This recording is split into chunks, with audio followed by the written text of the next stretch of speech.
Welcome to today's live. As promised at 6 p.m. We know it's a bit at the top of the hour. Not so much, yes? Not so much. Not so much.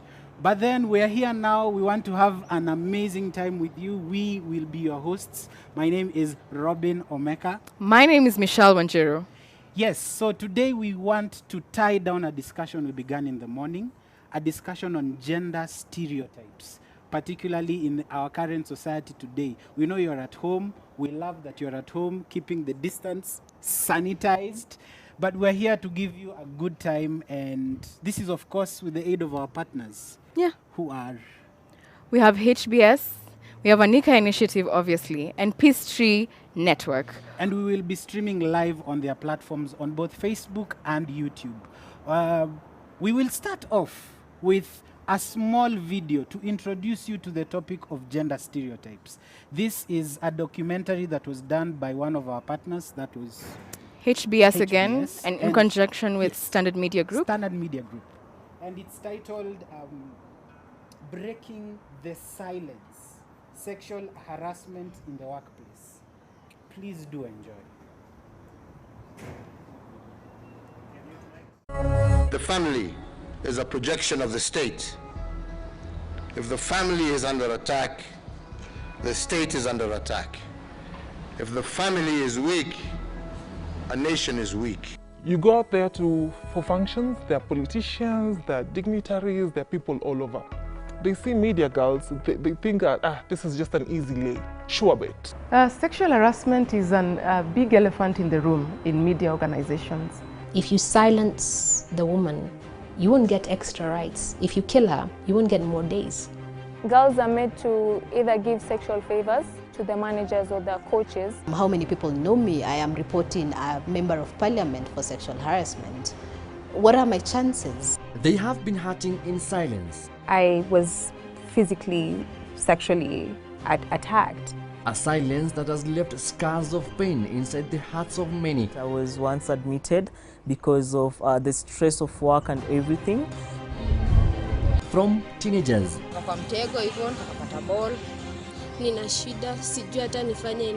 to professionals. You think stories of sexual harassment are normalized?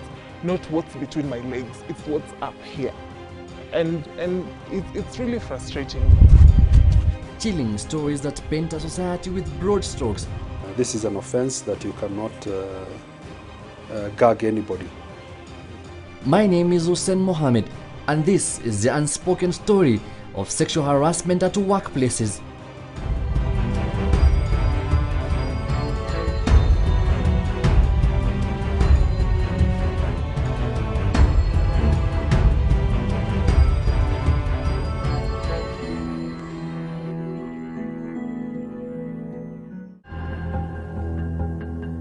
Silent conversations on sexual harassment that take place behind closed doors translate to a sad reality for Kenyans. The spotlight now shines on the legal profession. Young lawyers who have come out to say they have been subjected to inappropriate treatment by both male and female lawyers. My name is Sophia Rajab-Latepan, an advocate of the High Court of Kenya and the creator and host of the Dear Law podcast. If you are a woman in the legal profession who has encountered sexual harassment, Sophia Rajab-Latepan, an advocate of the High Court and also a victim of sexual harassment, decided to run a podcast called Dear Law, one that receives letters on sexual harassment from both male and female victims in the legal profession. Tens and tens of women lawyers have sent in letters to this podcast, a podcast that many say is the voice of victims and survivors of sexual harassment. But to many, this has become a silent pandemic. even as I was doing this podcast, I was a victim of sexual harassment by colleagues in the profession. So even in its existence, it wasn't a deterrent. So it's something that continuously happens in our profession. Her own ordeal still troubles her. Paint for us a picture of what you went through one day, the kind of mental torture, if there was any, the kind of feeling that you were going through, what really happened in terms of at your workplace at that moment. We were out of town for a conference, a meeting, and we had a Skype call, actually, with another lawyer from another country. And so we had to take the Skype call in that lawyer's room. because we didn't have the conference facility available to us until the next day, and it felt like it was convenient, and I didn't think anything of it. And after this call was over is when I was physically, sexually attacked. And it was a very difficult thing to try and experience. I mean, I was trying to get out of the room, they're pulling me back in the room. I'm trying to get out of the room, they're pulling me back in the room. I'm trying to get out of the room, you know what I mean? It's extremely acrimonious. And again, this is my colleague, this is my client, right? So there are all these dynamics at play. What do you make of the policy by LSK, where we have the protectors and defenders of the Constitution, and the numbers in the facilities are rising in terms of sexual harassment? What do you make of that? It was critical that the Law Society put that in place. Quite fairly recently, statistics and data that has been coming up with regard to sexual harassment within the practice has been alarming. I also further direct and order the National Crime Research Center to probe 3 issues. First is the escalating cases of gender-based violence. The second is the worrying trend of cases where the girl child has been disempowered. And the third is the violation of children's rights. As we continue to speak to victims and survivors of sexual harassment, we come to a place where every Kenyan comes to seek solace, a place where every Kenyan comes to seek justice, a place where the defenders and protectors of the Constitution are based in. But in here lies a web of intrigues, and the cases of sexual harassment continue increasingly rapidly. We come here to speak to advocates, court clerks, peoples who are survivors and are ready to break the silence. It's like purgatory as well, like when you're finishing your pupillage and you're holding over, you're looking for a job, you really want to get into the profession, and that vulnerability is often taken advantage of. So that is something that I experienced, and a lot of women in this profession have experienced it. Dare I say every woman in this profession has experienced sexual harassment. Of course, the environment must also be conducive, I must confess. Maybe it is not. Our culture also is something that is a bit of an impediment, where anybody in authority, should not be accused. But that should not be a hurdle, especially for those who have gone to law school, as you're saying, law students. That should not be the case. As a man, you're not supposed to do this, you're not supposed to cry, and as a man, you cannot be raped, you cannot be assaulted, you cannot be harassed. I mean, how do you get harassed as a man when you're the one who's supposed to be harassing, So having that culture, people are slowly starting to get out of it. One is because people are unlearning the toxic masculinity that they were socialized into. If someone's rights are violated, they're violated. If a man's rights are violated, they're violated too. So why don't we address both rights? Why must you ensure someone else's rights are violated? You won't get their rights on their behalf. If you silence the woman, you won't get extra rights. If you kill her, you won't get more days. Away from the legal profession, sexual harassment has been reported in informal settlement areas. We'll be talking about a very difficult subject matter that might be disturbing for some listeners. Just like Sophia Rajab with her podcast, a community-based group is confronting sexual harassment in Kariobangi area. These young girls in Kariobangi are training for their future. This playground has been the birthplace of hope of the young girls in football. But unfortunately, the same place that makes them dream is also a graveyard for a lot of their aspirations. Ukiangalia watu wengi wana ball na wengi wanacheza ball. Though bado watu junior kinaona wamepa ball, but wako kucheza ball but wana ball. So ndio kwa maana sasa tunajaribu kuchunguza alafu tujue wenye hizi ball. Mimi sasa nimekubali wachunguza. Jane Maria, which is not her real name, is clinging to hope that someday sexual harassment in sports will be stopped. Jane, who is now a football coach, says she was a victim of sexual harassment from her coach. Alikuwa anapenda sana kulala na wasichana. Yeye alikuwa hata mimi alinitry, but mimi nilikuwa kichwa ngumu. alikuwa nilala na wasichana, alilala na mabesti zangu kwa ball na mabesti wawili, na kuna wale alitolea ball, lakini wakati sasa ilikuja kulipuka akajitoa. Also, from the few that have come to me, they know of more girls that have experienced the same. So, I mean, the cases could be, you know, roughly even more, like around 100. Some of the girls here spoke to KTN News on condition of anonymity, but their stories painted a grim situation on the ground. Things are different, far much worse than it's thought.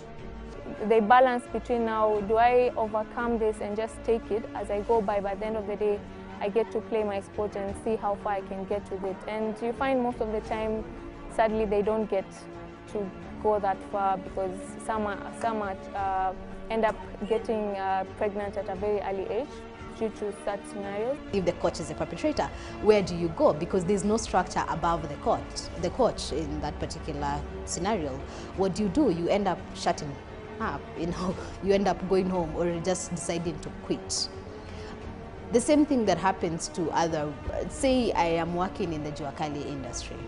I have been sexually harassed, or I am working in, you know, Gikomba toy market selling clothes. I have been sexually harassed by county government persons when they are coming to, you know, ask for licenses. Whom do I report to?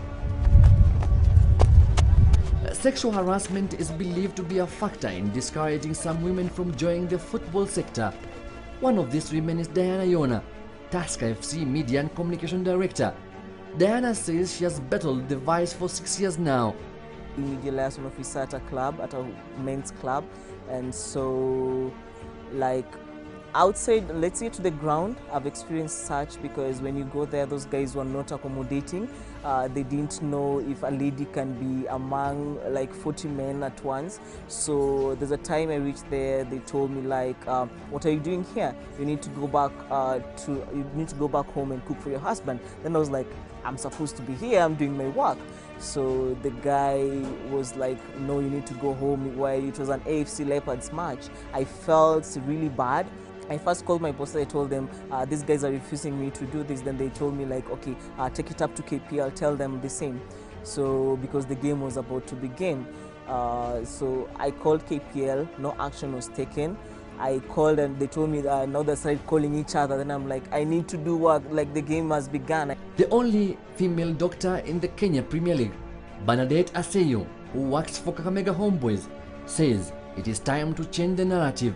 Working as a woman in a male-dominated area is quite a challenge, and I've been able to encounter some few setbacks here and there, but by the grace of God, I've been able to also overcome them.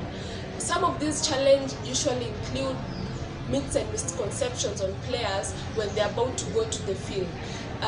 Most of the players have a tendency to be brainwashed by their peers. So me, there's a time I carried a pepper spray. I was just waiting for someone to come and then I spray your eyes. Because it hit a point like, nah, I'm tired with these stewards. So you just approach me with my pepper spray, I'll spray your eyes. Numerous profiles and documentation on sexual harassment have been done. But the issue of non-disclosure agreement, famously known as NDAs, and their cultural equivalences keeps on increasing. How do the victims and survivors of sexual harassment draw the thin line? How do they get justice?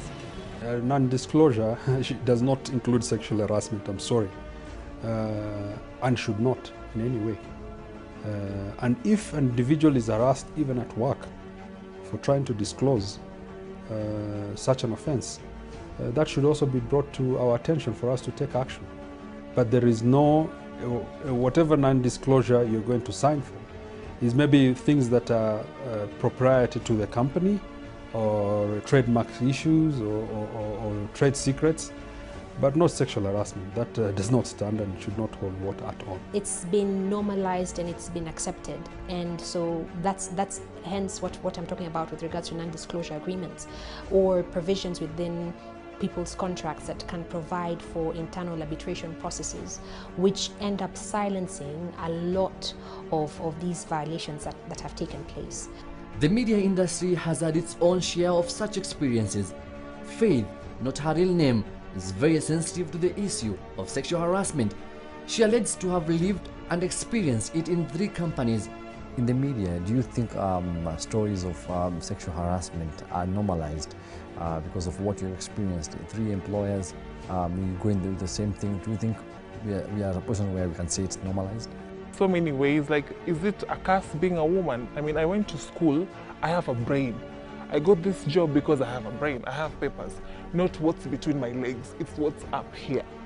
And it's really frustrating because even sometimes you want to look for employment even somewhere else, and you go there and find a man and you're just tired. From the way they look at you, they've already sexualized you, and you're like, my goodness. Pointed out that about 40% of women have been sexually harassed at some point in media, and 22% of men have been harassed. And the thing about sexual harassment is people imagine that it only happens between a man and a woman. But in media organizations, we've had cases of women harassing women, men harassing men. Again, sexual harassment is about power play, who holds power. So we have sexual harassment happening from up down, it can also happen from bottom up. According to a survey done by State University of London, in Kenya, Nigeria and South Africa, where 202 news professionals were interviewed, sexual harassment was high in Kenya at 77.5%. In Nigeria, it stood at 38.1%, while South Africa, it was 57.5% of the number of cases. 3 employers, all cases of sexual harassment at their workplace. What goes through your mind when you sit down and experience all this? Because now people would come to me and tell me why I reported him. Like, why would you do that? Why would you want to like destroy someone's job? I'm like, I'm not trying to destroy someone's job. This man touched me inappropriately and talked to me inappropriately. That is what I want people to understand. I was really frustrated. I mean, there are times I couldn't even sleep because I'm like, did I overreact? I should have just kept quiet. I'm like, it's not like I was raped. You know, he just touched me inappropriately and said things inappropriately. Just recently, the Media Council of Kenya conducted a survey targeting 118 journalists. The survey noted that 73% of female journalists are likely to experience sexual harassment while on assignments. Entry-level journalists, it can happen, it does happen. And the only challenge in media is we've been silent for way too long, and I'm just excited actually that at least now we are talking about sexual harassment. According to data from the Office of Director of Public Prosecutions Office, 98 cases of sexual harassment were registered in the year 2019-2020. The threshold of evidence for sexual harassment is very high, making it difficult to prove. There are very few sexual harassment cases that have been decided in the criminal court because one has to prove beyond reasonable doubt. It will only work if the person is malicious. But I'm sure if it has happened and we're able to compile the evidence, it will not hold water because it will be a criminal case that is before a criminal court. If it is a serious or maybe a senior person, there are other ways that we can insulate an individual. We have the Witness Protection Authority that we can put them under, and a lot of other programs that we can put in place. We've had a lot of other sexual harassment sexual offences cases, where we've put people under witness protection, where we have put them in shelters, where we have come up with mechanism to protect them and to give them the comfort that the matter will be dealt with and cases will be taken to court.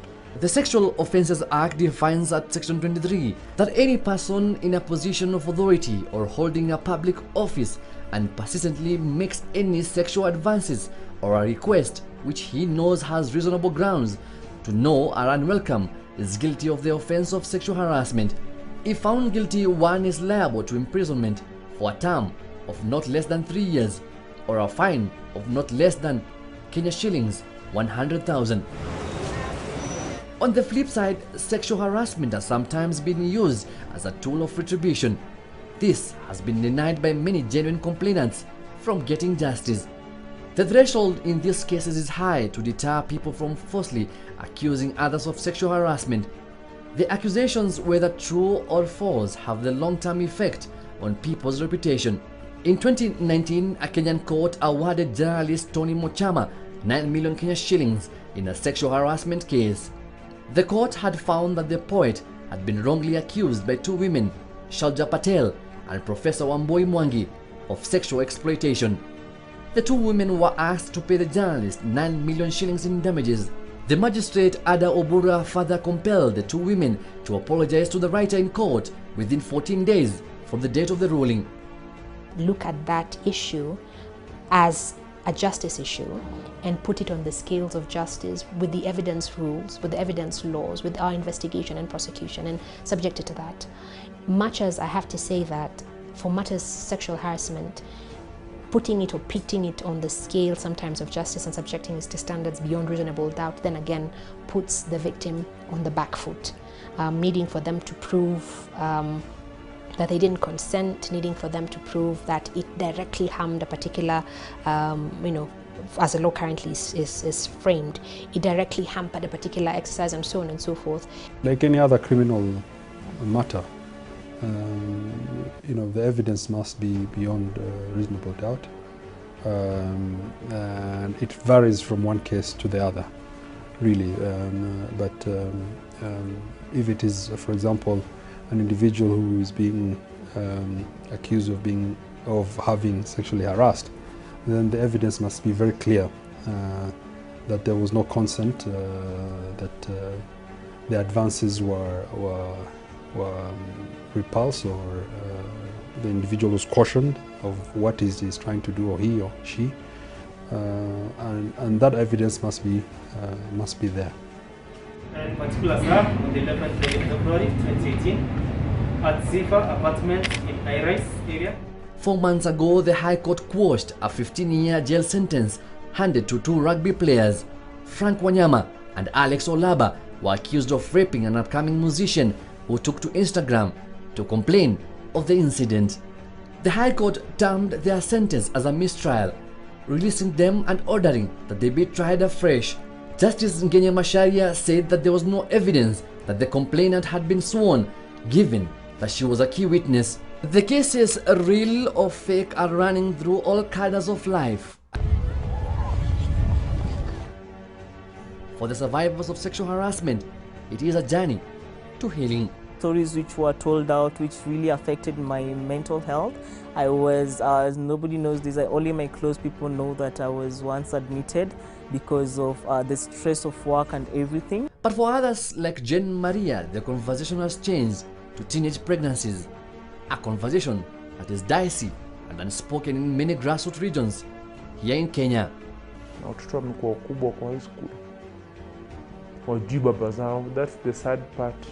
Differing opinion has been given about the motive of cases of sexual harassment, cases that are now getting attention not only here in Kenya but globally. Who will author the open book filled with blank pages of the victims and survivors of sexual harassment? Will they draft a new chapter in their lives, or will they keep reading the last one? Hussein Mohammed, KTN News.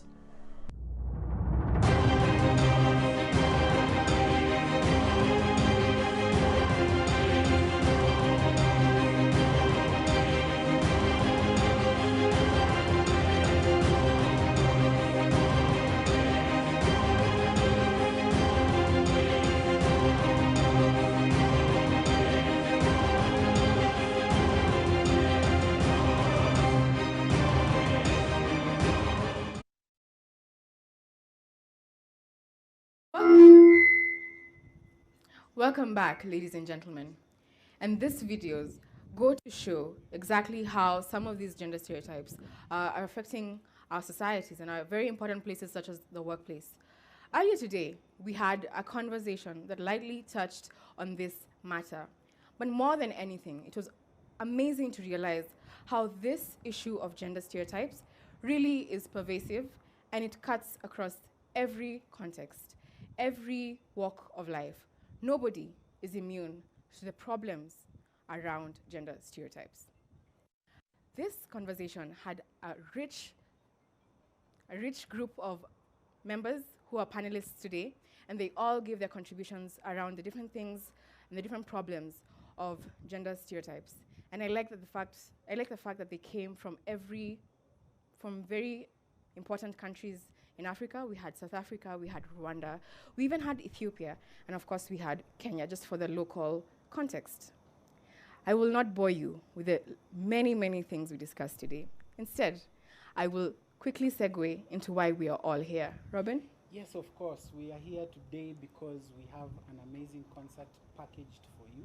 And I want to jump straight to the whys of why this is important. It's important because a discussion like this one needs to be ended by nothing else but artistic expression. As you know it. Agree? Agreed. Awesome. So our first artist on stage is not new to the fields of dance and poetry. She goes by the name Sisi Babo. Sisi Babo will be showing us a showcase of dance, much related to what we have been watching today. The video you have just watched on sexual assault at the workplace. Yeah. Sisi will be doing a mixture of poetry and movement on stage. We hope you will enjoy. I'll invite Sisi Babo to join us on set. Sisi Babo.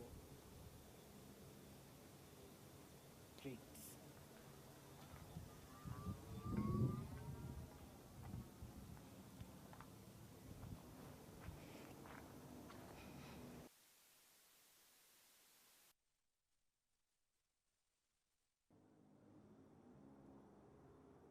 Hi.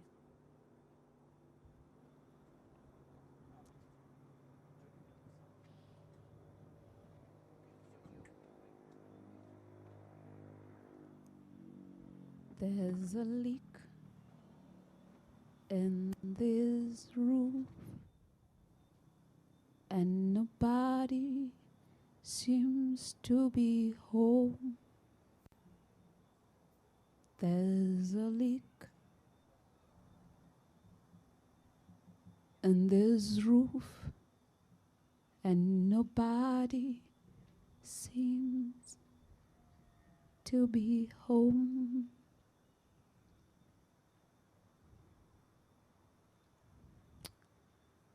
How to be a woman in 23 years. Year 1, sit. Refuse to move. Learn that growth and development is the reason why the women who came before you became targets. Sit and refuse to let anyone take credit for your movement. Year 2, don't talk. Learn to bite your tongue. Swallow your words or stick them at the roof of your mouth. Know that whatever you say shall and will always be used against you. Year 3 and 4, learn. Learn things in silence. Learn how to match your lack of movement with silence. Draw them to you, but not too close. Turn your inner bushfire into candles. Teach yourself the secrets of fire. Year 5, fear. Associate social anxiety with the face of the first boy who pulled your hair. Take in fear, breathe it in through your nose, let it move inside you, test it in your mouth, then be a dragon. Breathe it out into his spine and see how he likes the taste of it. Year 6, give. Learn to give before it's taken. How to surrender things before they're taken from you, because the world has a way of snatching things from women, like give up your pencil before the boy seated next to you finally admits that he lost his. Learn to yield. That way you never lose anything. Year 7, share. Keep talking. You've been quiet for a while now. Talk, but just know that you'll be called a bitch. Share, but don't give too generously. They will take advantage. Learn a balance. Year 8, shrink. You will realize by now you have expectations and spaces you're expected to fit into. You might be growing too fast for these spaces, so they'll try to make you into an object that can be passed on and on and on. So in year 9, fight. Roll your sleeves and raise your dress. Enjoy the sounds of bones crashing under your little fist. Fight, bite, scratch. Refuse to be taught your place. Don't yield. You might never understand this war right now, but you'll see as you go. Year 10, grow. Be beautiful. Year 11, learn. Learn so hard because you have more to prove. Year 12 to 16, bleed. Bleed on things that won't be mentioned, bleed. Bleed and open more spaces for women to bleed, bleed. Bleed until blood calls you woman, bleed. Bleed until blood bows to your bloody throne, just bleed. Still at 12 to 16, be an asshole. Be free and refuse to align. Be the reason for family meetings. When they question you, be an ass some more. Just be an asshole. Last of 12 to 16, rebel. Rebel against rebellion itself. Refuse to identify with anything, not even yourself. And when they call you adolescent and confused, rebel against adolescence and confusion. Year 17, go back to year 2. Be quiet. Refuse to speak. Year 18, go back to year 1. When social anxiety kicks in for totally different reasons, refuse to walk. When everyone you meet look like they want to snatch you off the streets, refuse to move, refuse to dance. And the day that you finally do that, carry your weapon with you. And to anyone who tries to take things that never belonged to them in the first place, break. Year 19, read anything that's readable. Have intercourse with minds. Year 20, refuse to fit in. Be unpredictable. Refuse these very instructions. Year 21, be queer. Still at 21, be more queer. More queer like beyond explanation, beyond expectations, beyond minds. Just be queer. At 22, be alive. Make mistakes. At 22, learn. Learn that there is more to life than being owned. And finally, year 23, serve. Give like it was never taken. Share. Share like you never lost in the first place. Be like you were never forced into a space. And finally, call yourself after every woman who came before you. Call yourself after life, because you are. Thank you. Thank you so much, Sisi Babo. Sisi, where are you rushing to? Come. Let us talk for a bit. Now, the gentlemen and ladies at home, they want to know the process of you creating this. What are your thoughts on stereotypes?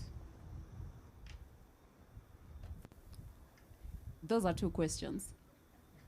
Answer both. All right. I'll start with the process of creation. Yeah.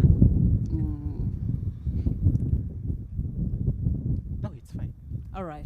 So with my process of creating this particular piece, it was on my 23rd birthday. Okay.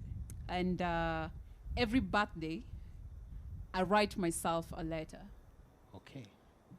And being a poet, I just do it in a fancy way.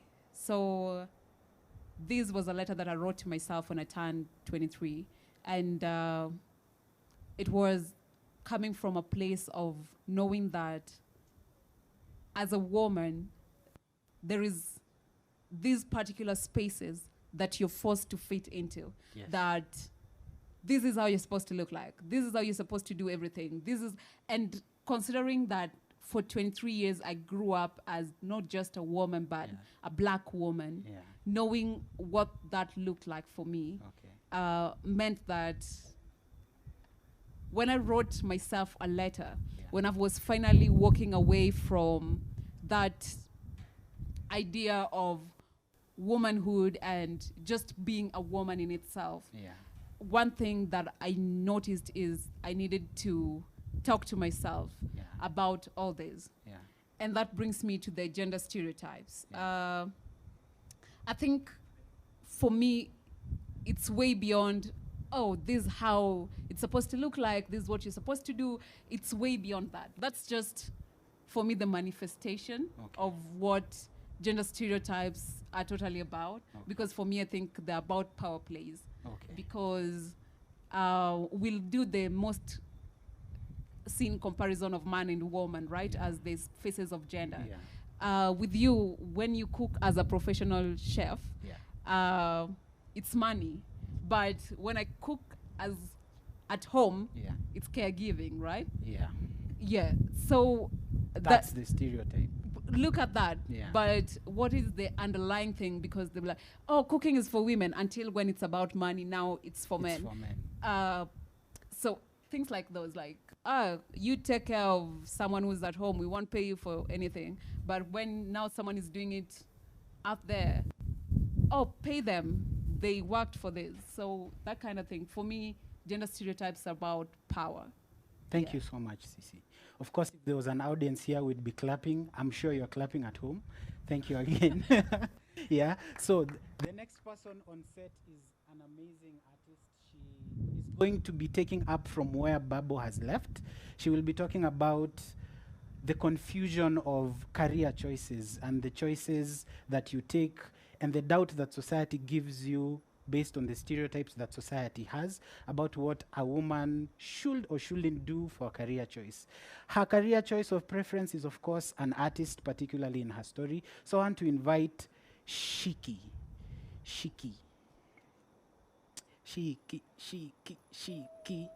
Hi. Hi. How are you? I'm good. How are you? I'm very well. How are you doing today? I am okay. You are okay? I'm quite okay. Please take us away. Thank you.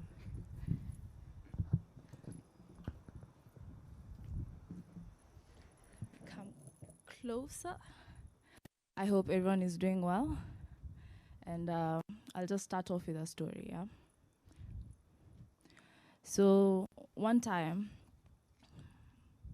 my friend and I were talking about marriage, culture, expectations, and he mentioned to me that if he was to bring a potential wife back home for an introduction, there were certain tests that will be conducted to test if this person will make a good wife. So one of the things that they will do is that they will either try and pinch or scare a toddler who's in the same room with this woman and see if her initial reaction will be to run to this baby and comfort her, even if the mother of the baby is there or even if there's other people there. Another thing they will do is they would observe whether or not you will be quick to serve people when the food arrives on the table. And I remember laughing really loudly at this because I said, if it was me who was being brought and tested, ungetoka uko bila bibi. And I know, I mean, it's not because I don't know how to do these things. It's more because, like, as a visitor, I wouldn't want to overstep. If I was paid for every time someone asked me who will marry me because I didn't like doing certain chores, I guess I would buy land by now. And don't get me started on the number of times my brother and I have joked around about my mother having 2 sons instead of 1. I know I'm not the nurturing kind or the warm kind. I know I'm very opinionated and very unapologetic about it. I know I wouldn't be branded as the wife material, and it's okay. I'm not apologizing for who I am. In fact, I don't want to be the wife material. It baffles me every time that people are more concerned with my ability to cook and clean rather than my character, rather than my heart, rather than love and my commitment to that love. And what made me rebel about this concept even more is when I saw how it didn't work for my own mother. Think about it. If cooking or cleaning is supposed to make a marriage flourish, is supposed to keep a man, then why didn't my father stay? I'll spare you the whole melodrama of my daddy issues, but what I'm trying to say is that it breaks me to see people with burden on their shoulders because of societal norms. When people break their backs because they try to fit in boxes they shouldn't even be in. When men are picked on because they choose to express themselves or in careers or spaces that are deemed to be feminine. When women are bashed or harassed because they're in spaces or careers that are deemed to be for men. But what makes me angry is when we go to the extent of harassing, ostracizing, abusing, and even healing these people who choose to be different. People can be whoever they want to be. People can express themselves however they want to express themselves, and it's okay. Newsflash, it's okay.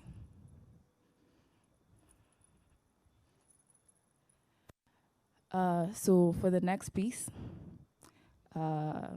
just a disclaimer, I'm going to be doing a cover of Eminem's song Lose Yourself, somewhere in between the set.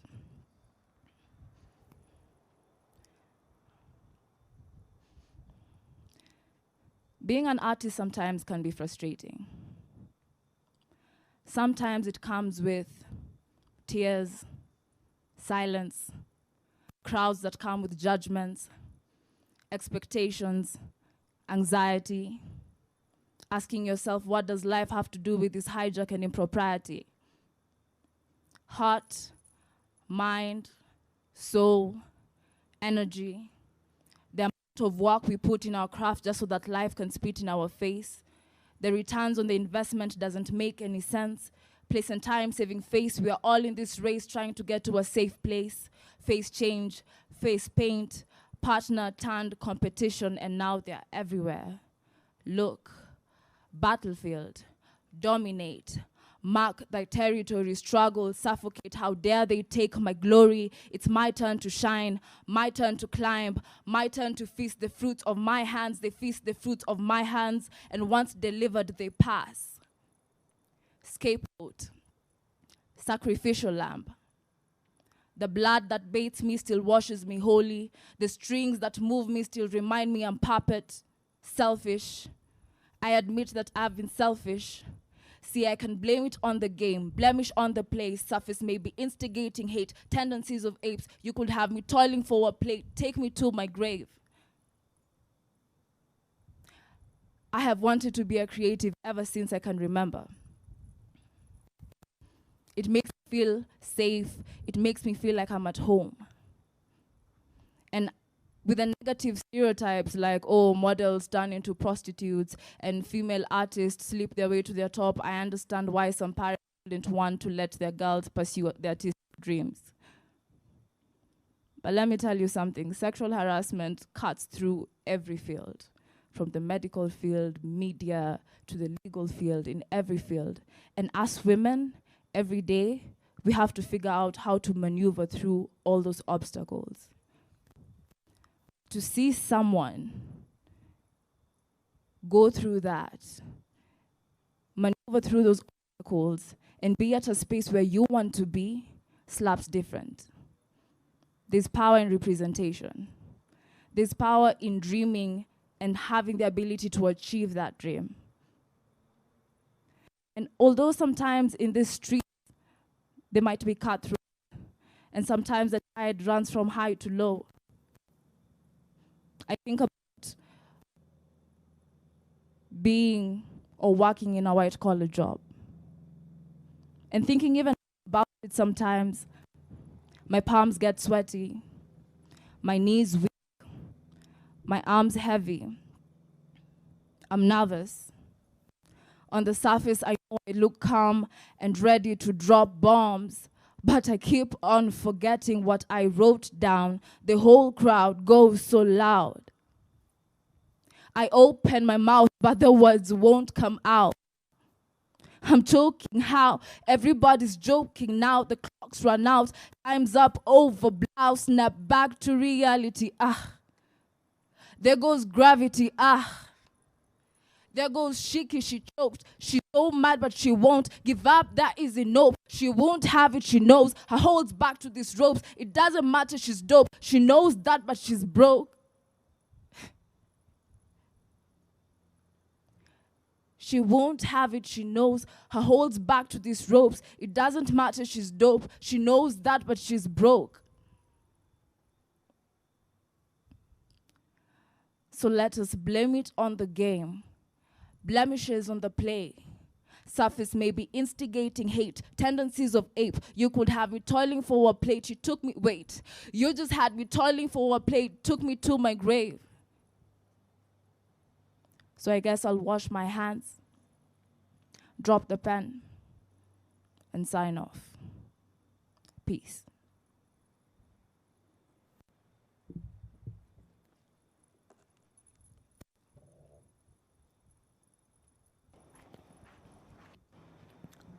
Ladies and gentlemen, just to remind you that this is brought to you courtesy of HBS, Anika Initiative, and Peace Tree Network. The hashtag is Gaining Grip Experience 3. And if you like, you can add hashtag Orange the World. Orange is a color associated with this movement, the 16 days of activism, and today is the second day. So just keep the conversation going, and we will be sure to retweet, like, and follow as well. Shiki, those were really amazing words, really powerful. Thank you. And I don't think I want to ask you so many questions, but I'll ask you one very important question, and which is, how do you feel about art and how art contributes to changing our mindsets around gender stereotyping? Well, first of all, art is consumed every day and widely by every person. Every person consumes art in one way or another. And it's an easy medium of communicating so many important things. As much as we use it for entertainment, we can also use it to get informed and be educated about some sensitive things that are happening in our society. Yeah. And just to share a message of hope, what would you like to see in the future, or even in present-day society? What is that thing you want to see change around this? What I would love to see more is just love. I feel like once you just love and you show it to your neighbor, we solve some of these things that are happening right now. Nicely put. Ladies and gentlemen, we will now move on to our next performance.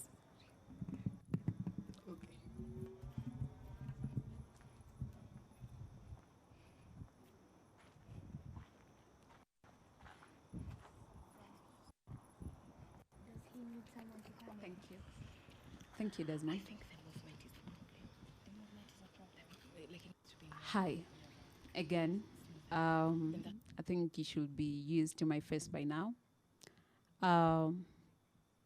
My name is Sisi Babo. Why am I doing a formal introduction? Yeah, because this part of these performances, now we get personal. Do I want to move this now? So we have been having this conversation about gender stereotypes.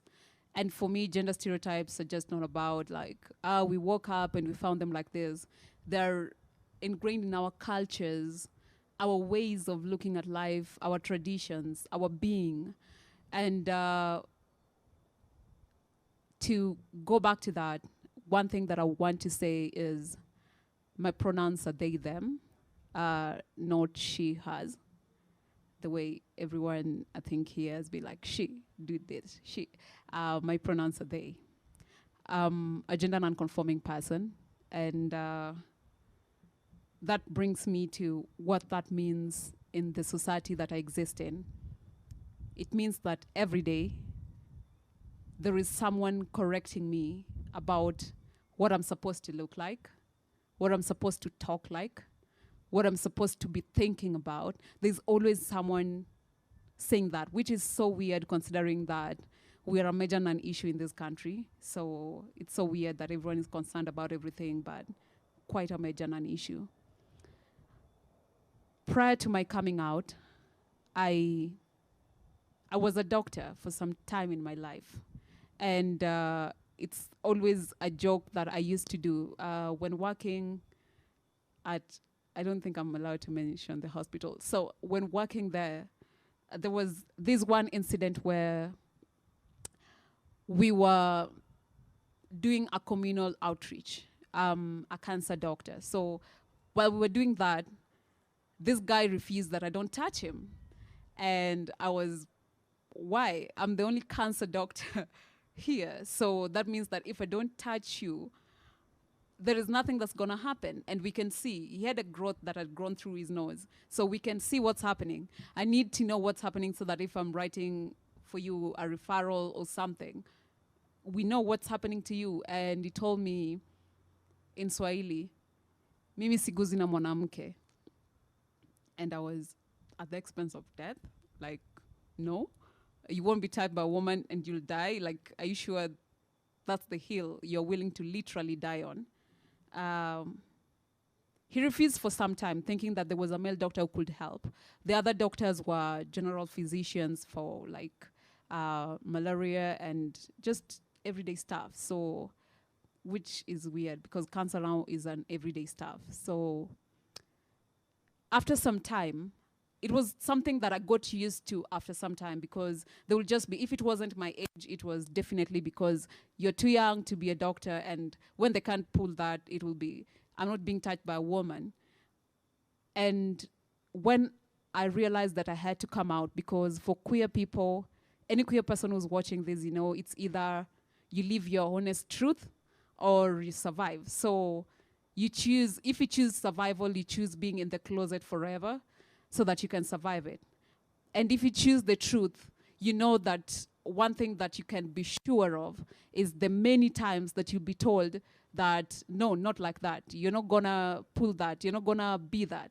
So with time, I learned that I wanted to live as my most honest and truthful self. So I gave myself that space. I gave myself that chance to be who I am. And when you look at gender stereotypes, because when you look at gender stereotypes, people talk about men and women, but what does that mean to someone like me who's neither nor? I'm not a man, I'm not a woman, so what does that mean? When they talk about two-third gender rule, I'm being told, oh yeah, the parliament, no one gender can be like more than the two-thirds and all that. And I'm like, have you considered everyone, or it's just between the men and the women? And then after that, whatever happens to the rest of us doesn't matter. So the one thing that I noticed is gender stereotypes have gatekeepers and foot soldiers. And the gatekeepers are black men. To be specific, black, cisgender, heterosexual men. Because with black men, that is cisgender, heterosexual, black men, it is always, they're always just missing one thing, that if the color was different, they'll be on top of the food chain.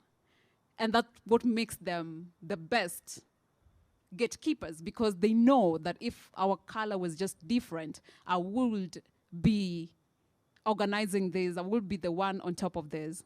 And that's what inspired the writing of this piece, that we know, we are completely aware that before anyone else checks you, it is the black men that will be like, oh, you're embarrassing us, or you're not acting right. That everyone who grew up with a brother knows that every time that you erred, it was your brother that was told, correct your sister. It could be your younger brother, could be your older brother. Doesn't matter. It's correct your sister, like your sister is getting off the line. So for everyone, every black woman who tried to get off the line, it was the black man that corrected her first, that told her she wasn't worthy first. And that is what has inspired this piece that I'm going to read.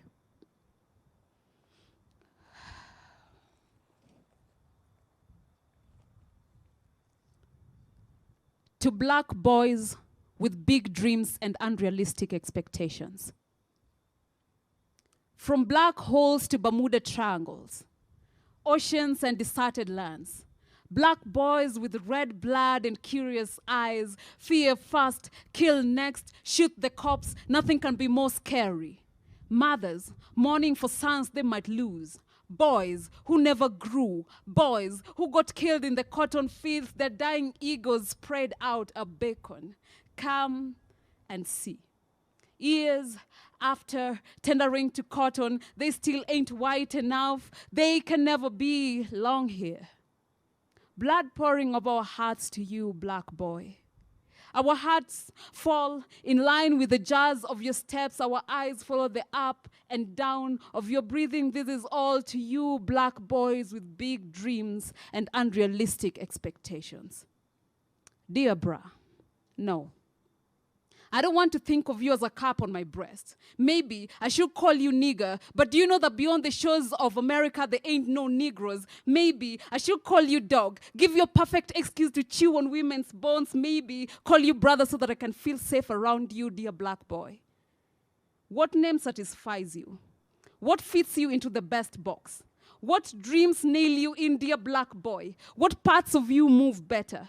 Dear you, your little hanging title around your neck like a dog's collar so that you're a better pet to your master. Do you back his name and smell his compliments, dear Matthew, Dennis, and Dan? Do you need cleansing from this black order, this black tax? Does your English name appease this devil of a black name, dear black boy? Does it lighten your burdens? Are you okay? Does the mask fit well? Do they let you breathe? Dear black boy, maybe you've been taught how to heart first. Patriarchy, a long noose around your neck, dear black boy. Can you breathe this white suicide? These patriarchal guns trained on your black back. The white hands that are holding the trigger and the pet chain, dear black boy. Can you hear the last breath of Kintu Kinte in your syllables of your name? Your mother's smile, a reflection of your freedom. Her bloodbath, your power. Dear black boy, you are growing into inferiority. Validation, a long price tag to a being that won't ever be considered enough. Dear black boy, you are enough. Not because I say so, but because you've always been. Can't you see the synchrony in your being, dear black boy? You're enough to stand out of a crowd. Wait, you don't even need a crowd. You are a legion. You're an army. You're enough. Stop running, dear black men. Stop. Stop running the dogs. They stop chasing the demons. Only exist in your head and out here. You're what we've been taught to fear, dear black boy. You've been taught into fear, dear black boy. Stop. Stop running. Breathe. You are black. You are enough. You are black and black is enough. Dear black boys with big dreams and unrealistic expectations. You are as good as you think. As you are. Thank you.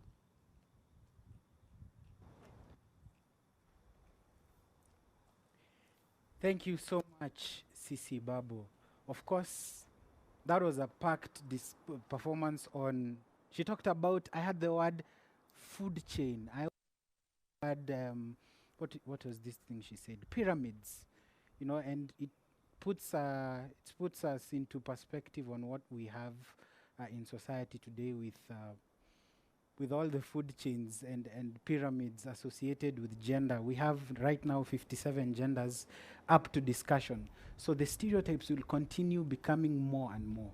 Yeah. But then on to the next performance. I will not bore you with my chitty chatter.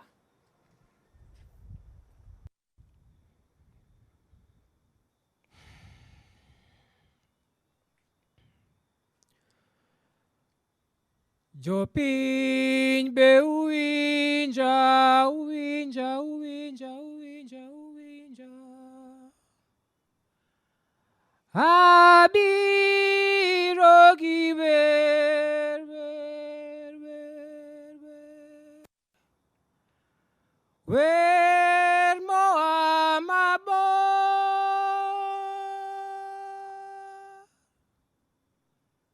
Jopin be uwinja, uwinja, uwinja, uwinja, uwinja.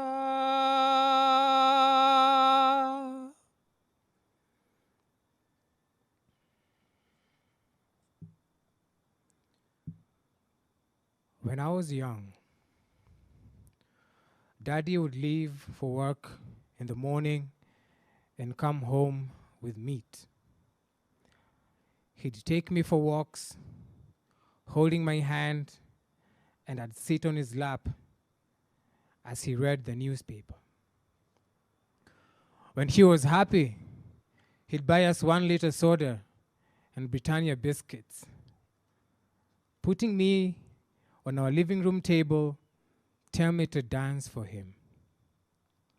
On Sunday, we were the Holy Family singing in church. He was God to me. Always composed, a man of few words, sometimes coming home staggering, carried by his friends. And I thought, maybe this is what fathers do. This is what it is to be a man. Stay composed, say a few words, stagger home once in a while, carried by your friends. But as I grew, he became angrier and distant. No more walks, no more music.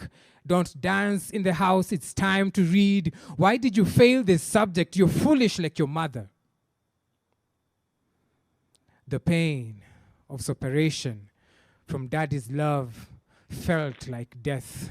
How could God deny me? How could he choke my mother and stomp my head with his feet as though he was killing a snake? Did I remind him of the devil? Mother tried to hold it together, but you miss some things when you're in pain.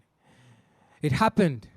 One day I was 15, noticing girls in the neighborhood, thinking if I could get one to like me, to notice me, I was going to be happy. But you know, my kind of sadness couldn't be kissed away. Growing up glued to telenovelas and dramatic soap operas with women lusting over rich men with overspread chests was our social classroom. You end up believing the bigger your muscles, the better your mind. Wait a minute, mind? There was no mind. We just wanted to have fun, get girls, be rich, unwind. But the rich guys died, leaving all their wealth behind. The girls, the ranch, their children became beggars. It was just so confusing. What was it about men? They seemed to be happy only for a short time. One day, Daddy said, I don't come to you with my problems because you'll think I'm weak. And I sat there thinking, what do you do when the heat is too much? Where do you take your pain? Who do you talk to? Many years later, now I see. He was taught to suppress. When you're angry, suppress. You're in pain, suppress. Don't know what to do, suppress. Suppress, suppress, don't express. Stay composed. Speak few words. Stagger home once in a while, carried by your friends. It all makes sense now. People don't get it. Suppression is delayed expression. It goes inward, it finds a way out. We grew afraid to be intimate because we're never sure what will happen if we say our truth. Yet the truth is, you don't genderize emotion. You don't seclude yourself from feeling. I'm telling these boys, intimacy doesn't have to be sexual. You've got to open up a little. Ask ourselves, to what root are we holding each other accountable? There's nothing to lose, it's just fear.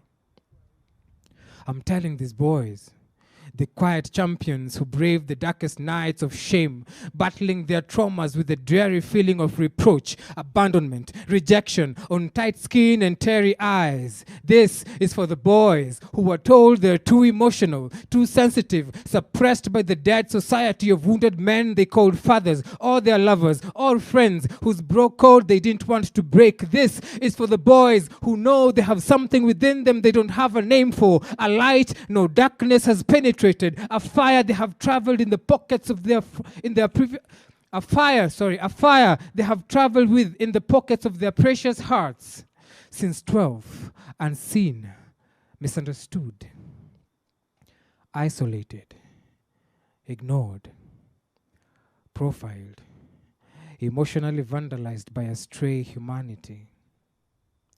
I'm telling these boys, the village tots and township lads, still innocent and raw in their hidden secrets worlds, crafting their soft and brassy dreams in the chaos of horrific silence.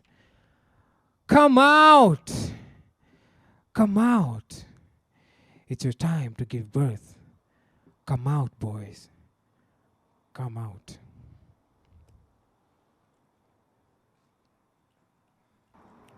This is a conversation that includes all of us, not just us women who bear the brunt of most of this pain.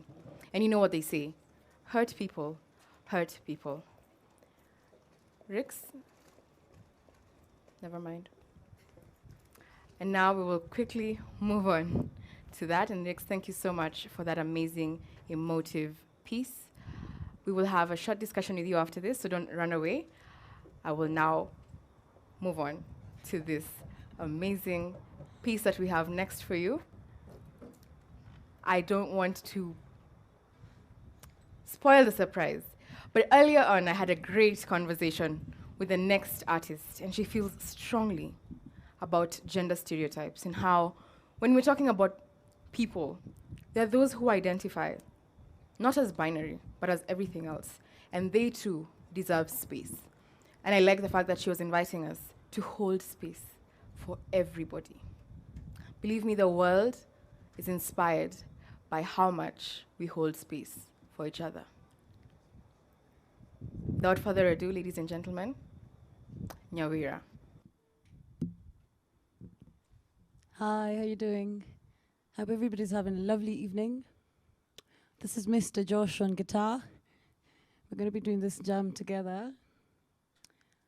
The first song we're going to play is called Identity. And just like you heard, the way that I see it, gender is not really a binary like most people think. There is not just as simple as male and female. If you put it that way, you're going to be excluding a huge number of people, you know?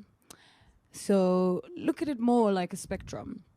There's so much in between that we don't know yet, we don't understand yet. So this song is for those people who definitely know they don't fall anywhere quoted in the binary, but definitely they want to belong, they just don't know where, you know? Yeah.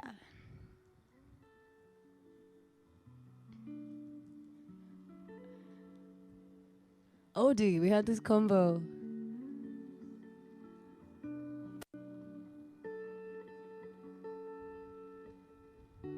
Look at me, all of me.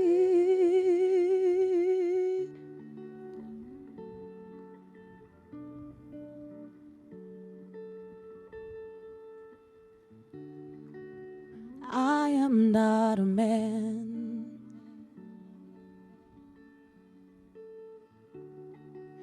I am not a woman.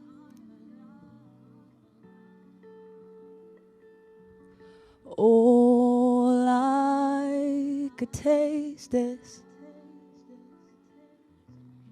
my burning heart.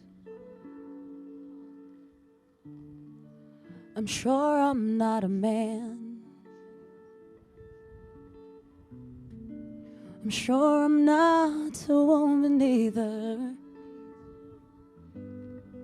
All I could wear is a willing smile.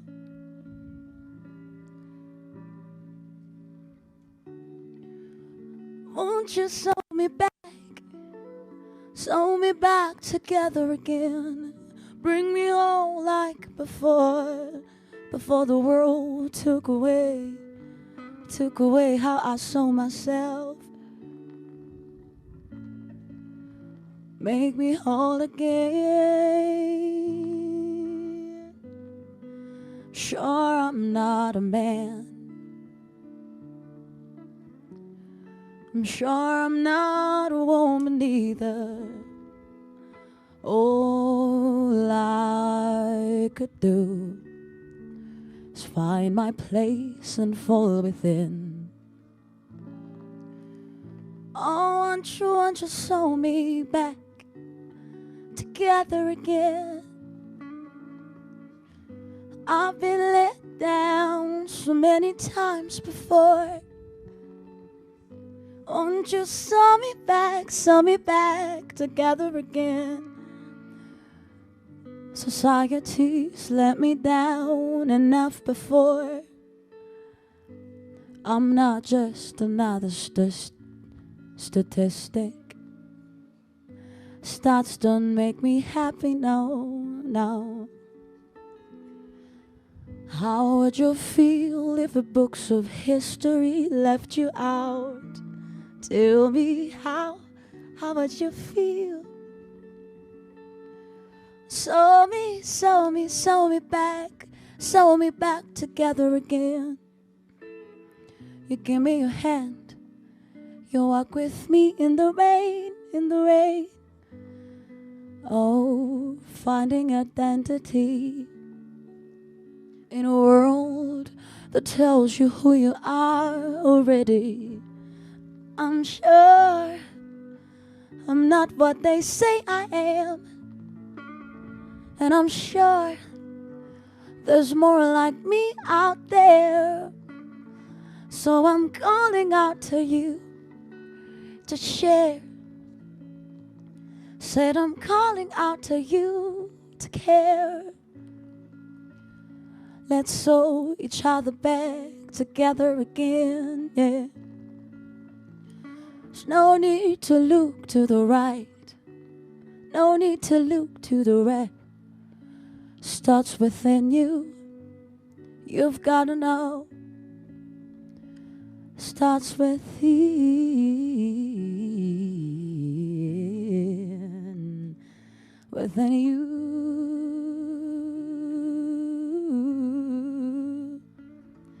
Finding identity, don't let them tell you who you are. Don't you. So listen, don't allow anybody to take up space that is your space to take up, to tell stories that are yours to tell. You know, just because there's a certain predisposition that is favoring them at this time. Listen, and for those of you who are on privilege's side, listen, the only way we rise is if we bring each other up. The next song we're gonna play, it's very interesting.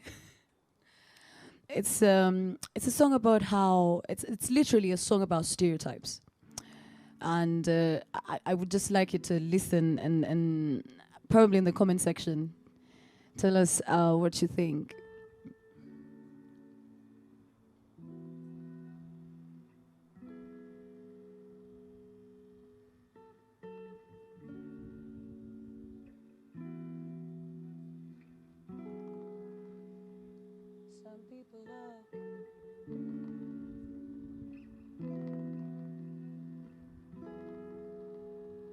Some people look, some people stare, some people turn away, stumbling over words as if their tongue was in the way. Some people act as if their mind was made up anyway. Some people talk, some people shout, some people shut their mouth. Some people's ears are tuned out from living underground. Some people laugh, some people act as if they're looking down on you.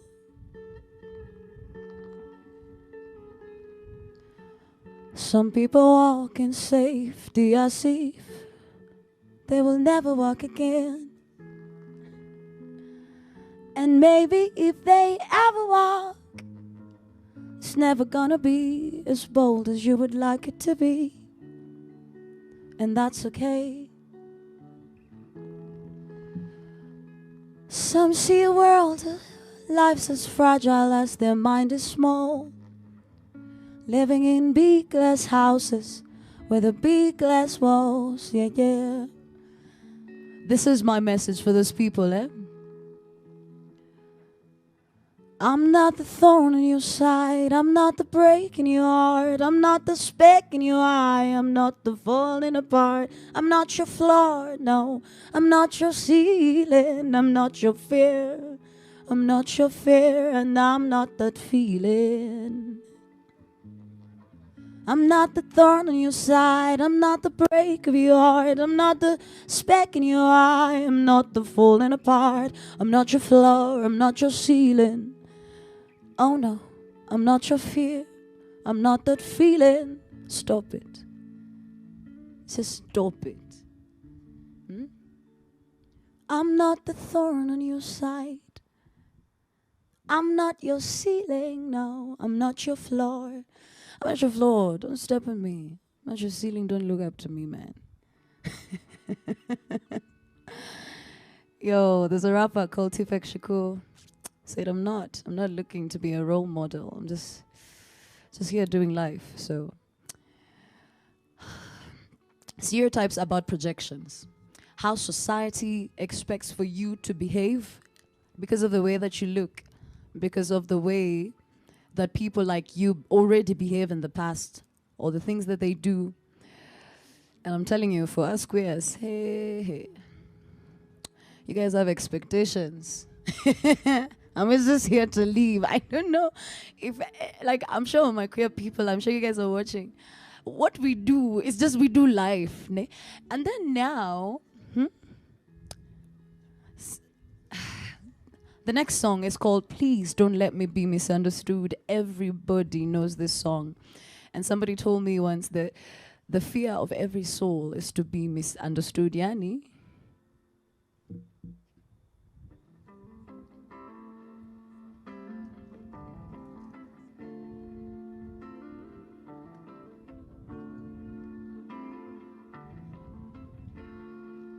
Oh world, you understand me now, don't you? Sometimes I do some bad. No, I can always be an angel.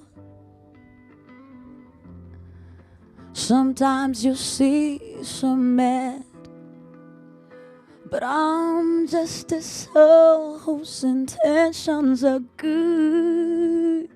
Oh Lord, please don't let me be misunderstood.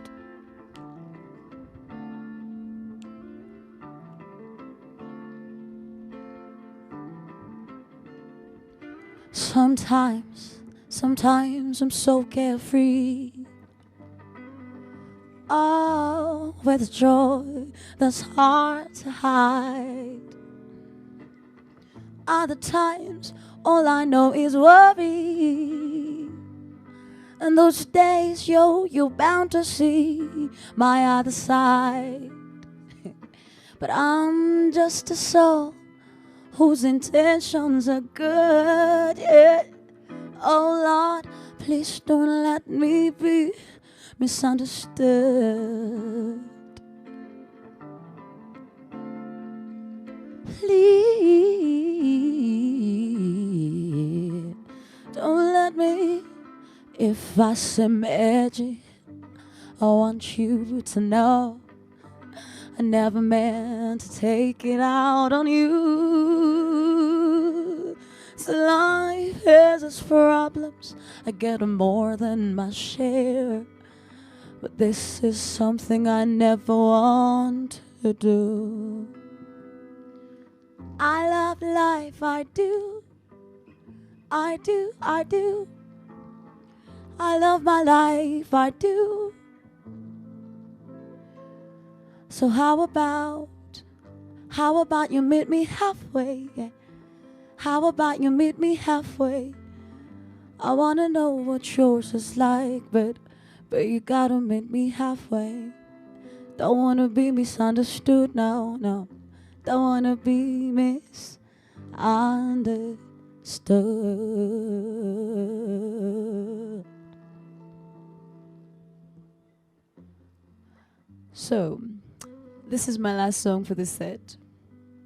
This song is originally done by Nina Simone and also by a lady called Michelle. My last song is called Kumumirira, yani kutokelezea. I'm kidding. But dude, if you speak Kikuyu, it's literally what it means. Yeah, also I'm that old. Okay, so I talked about the joys I have for being an African woman. Want to just add, being an African queer woman, there's a lot of things that us guys go through, but wouldn't give it up for anything. So the first line of my song is asking, what makes you happy? What is it that brings joy to your soul? For me, it's knowing that I'm an African woman. This for me is a gift. I don't know about you.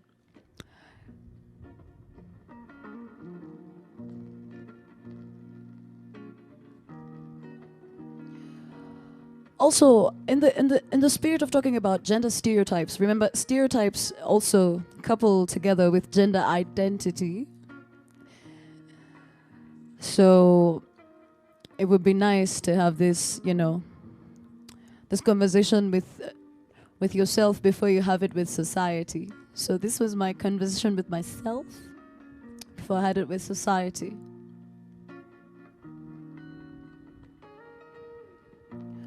Dio eneke kero poya ya goro ya ku.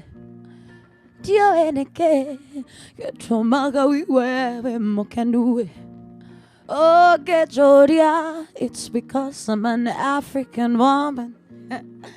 If you ask me, I love being a daughter of this land. Nina penda kwa mimi mzaliwa wa hapa. Nina penda njaro za Kiafrika. Kumerera, kumerera, kumerera, kumerera, kumerera, kumerera, kumerera, kumerera, kumerera, kumerera, kumerera, kumerera, kumerera, kumerera, ne motenya agekano. Asiaria kwa makeduta odoire vitoe. Makechera komenya vero kone kotida. Said only you would know best. Only you would know best what happens at home. Mwachamila ni mtumwa. Mswahili alisema. But me, I love this place I call my home. Oh, ninapenda hizi njaro za huku Afrika. Kumerera, kumerera, kumerera, kumerera, kumerera, kumerera, ne motenya agekana.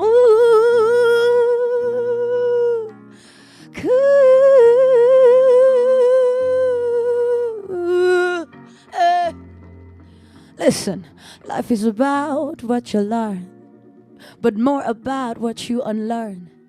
I don't know what they told you, but it's time you lived for you. Said life is about what you learn, but more about what you unlearn. Don't know what they told you, but you gotta fall in place. Give space to your brothers and sisters. Give space to those that show you love. Give space to the world in general. Say peace and love, you guys. Always, always on peace. I'm preaching peace and love. And thank you for having me.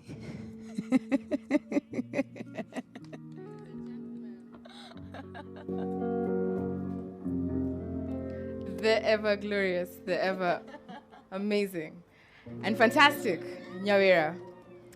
And now I just want to have a quick session. Don't go away, Nyawira. Just thank you. Yeah, just, yeah. The floor is lava. Right. And there are many thoughts you had in the morning. And unfortunately, because technology will fail you when you need it the most, we were not able to really cover some of the subjects we're talking about. And so I think now I'll change the question for you, just to hear what you have to say about how how you feel as Nyawira, as an artist, as a woman, human being in the world with us today, here and now. How do you feel about gender stereotypes? I just feel like I need to take this mic out first. Sorry. How do I feel as Nyawira? It's not gonna, so I'm just using it here. How do I feel about gender stereotypes? I think you pull it up. Yeah? Pull it all the way up. Guys, all forms of technology don't like me. Just, Great. Shags Mondo in the building. Okay, so, first of all, how do I feel about them? That's a very general question. But some are very annoying. In general, I think stereotypes should not exist, even the ones that the world considers to be positive. Because that means you've got a preconceived idea of who I am, what I do, just by looking at me or just by hearing I'm an artist, let's say, So I don't like them. I'm more about meet them then decide what you think for yourself, because stereotypes are basically somebody else deciding for you how to think. Yeah, I just think it's lazy. I couldn't agree more. And allowing people to be who they are really is the essence of why we want to break down gender stereotypes. And so finally, I'll ask you, what would you like to see? What is almost like a perfect case scenario? A world where everybody's tolerant. I'm not saying where everybody loves each other, because, you know. Yeah, but we are still tolerant, practical. you know? Just understanding how different we all are, like how amazing and diverse all of us are. Like everybody stands, everybody brings a very different flavor just by being here. There's a touch of you that's only existent because you're here. Not because you're a woman, not because you're whatever it is that you do, because you're you know? So for me, I would like to see a world where people are more tolerant of each other, where we do more than just face value assessment of things, and where we don't do group thinking, hard thinking, you know? like nani akishaniambia ali figure out your story, I don't need to think, bruh. That guy has a sound mind on top of his head. It's fresh. I agree. No. I would like to see a world where everybody feels free enough to be very, to be very upfront about how they do their thing. Everybody's genuinely themselves, because nobody cares how you do your thing, because your life is your own. I'd like to see that. A free world and tolerant human beings. That's what. And I really like that you referenced that message in the choice of songs you used today. I will not forget that line. I am not your floor, and I'm not your ceiling. Thank you for such an amazing time we've had today. Thank you for sharing your piece, yourself with us tonight. Thank you so much. And as promised, ladies and gentlemen, we cannot go without hearing from the ever-amazing, award-winning, I might add, Rix Poet. Rix, I know you have to rush, but I have to ask you these questions because I know you work to create spaces for men around gender stereotyping and how to break down those barriers, and especially tackling the issues of men in a world that is so focused on the woman. And I do understand what that balance brings to this discussion. And I commend you for that work, because it's hard work, and it's work that has to be done. And so the thing I'd ask you then is, how does art impact this conversation? I think art acts as a window or a doorway or a path to the onset of the conversation. In whatever aspects it exists, whether it's poetry, whether it's music, whether it's photography, whether it's cinematography, whatever it is, it gets us thinking because it makes us uncomfortable. What Nyawira was saying about the stereotypes and how it's like this mass thinking, somebody thinks something for you and then they pass it on and then you own it and then it becomes yours, but it's borrowed. Art makes you want to think through things on your own, and I think that's really powerful. Yeah. And I actually understand what you're saying about how artists across the board, not even just those who practice the more forms that we're like what we're having here today, which is basically spoken word, poetry, dance.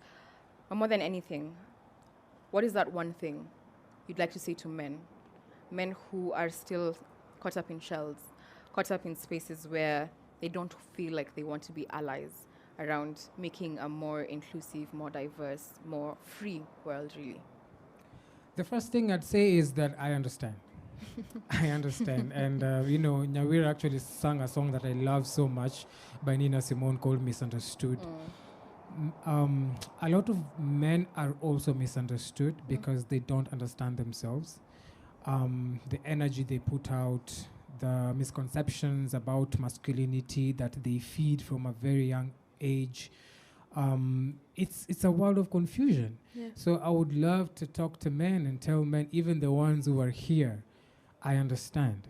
I understand it's been crazy. I understand it is crazy. I understand we were told it's supposed to be crazy. But I'm also saying it doesn't have to be like that. It doesn't have to be crazy. Yeah. We can stop the crazy. We can actually wake up today and say, no, I want a different life. I want to express myself. If I'm in pain, I don't have to suck everything in my body because my body will explode. And if I don't want my body to explode, then my mind will explode. And we have to fight for healthier communities and healthier men. Men are part of healthy communities. We have to be actively participatory in developing the kind of futures we envision, and that means doing the inner work today. And we can't do the inner work if we do not interrogate where we are coming from. We have to understand our roots. And the harder part is a lot of us have been uprooted from our roots because of the kind of education we've been given, the kind of socialization we've been given about who we are.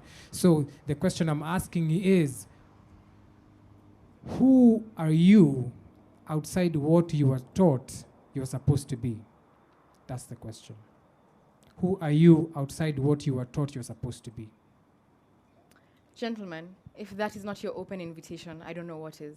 Rix, thank you so much for spending time with us and sharing your art and yourself with us tonight. I appreciate it. Thank you.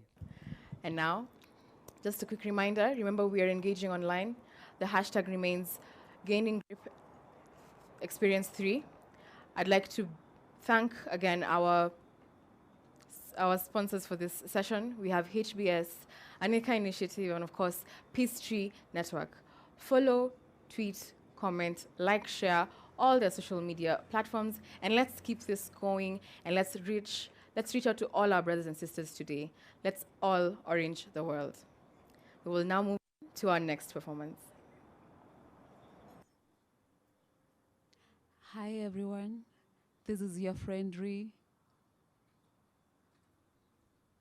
resident poet.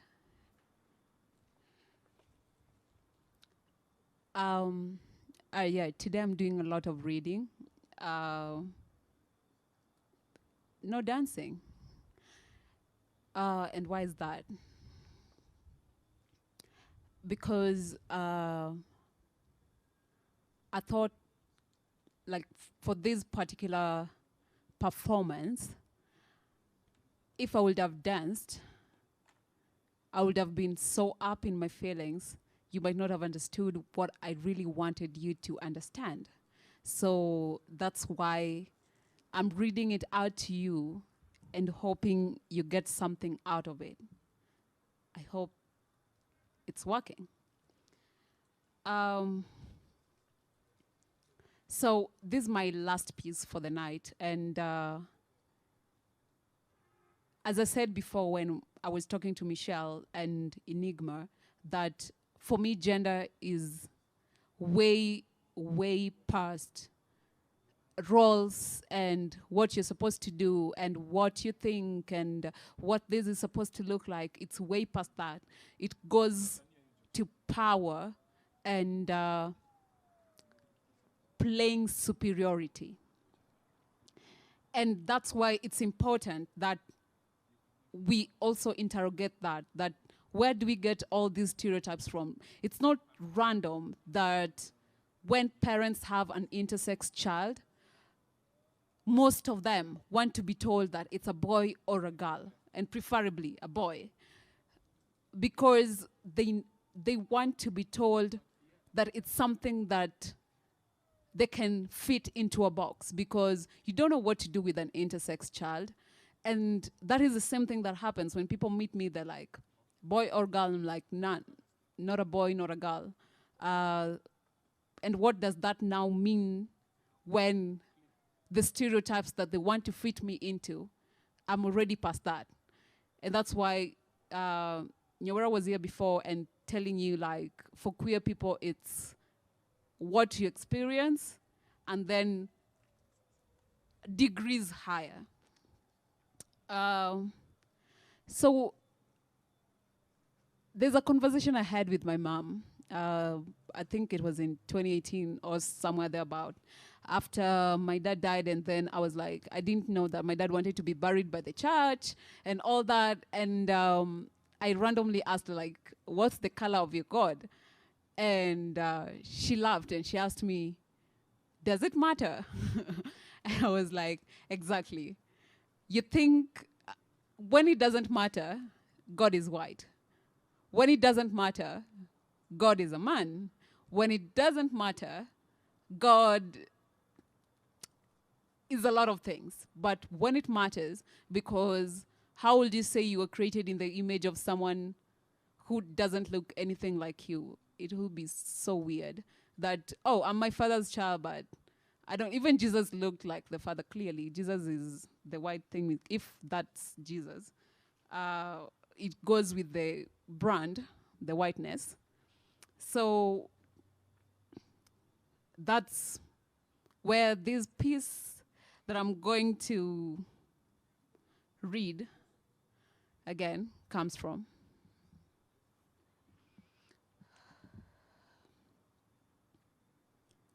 If God had a name, what would it be? Would you call it to his face? If you were faced with him in all his glory, what would you ask him if you had just one question? Well, yeah, God is great, and yeah, God is good, and yeah. What if God was a man? He would be called God, not I am. His superiority complex wouldn't let him be everything, be present. He'll look for a space, heaven, a race, white, a gender, male, a religion, Christian, and a status, father, to fit into. He won't be Lord of hosts because it's only women who host. I digress. If God was a man, he would be an old white, gray, bearded man seated at some high place, keeping a close look at his property, children, so that he can hit them with his long, weird stick when they err. Obviously, you will be so confused, as double tasking is not something men do well. I digress. If God was a man, he would have created Samantha in the space of Eve. He will be a patriarchal, homophobic, racist man who will make the word property, nigger, only legal for fellow properties, niggers, to use. He would make animals in the order of vertebrae, species of apes, and genre of women to be kept in a zoo for his property, creation, children to look at. He will be a disciplinarian father. If God was a man, the universe would be in black and white. For color is too feminine and femininity is a weakness a masculine, homophobic God can't afford to have. There will be no death, as only a male God will fail to see the magic in death. Only a male God will see death as a finality and beginning of so much more. He would only create immortal animals. For fear of practicing with animals like zebras, as these will kill the masculinity in immortality. A female God will know that things die to live. She does every month. If God was a man, there will be strong laws to guard us. Grace and free will would be an imbalance in his tyranny, rape, no wait. Women will be in a zoo somewhere, so have your way, property, nigger, Christian children. If God was a man, Jesus would have been born of a mark somewhere to prove the power and the miracle of balls. The miracle of a womb wouldn't be enough.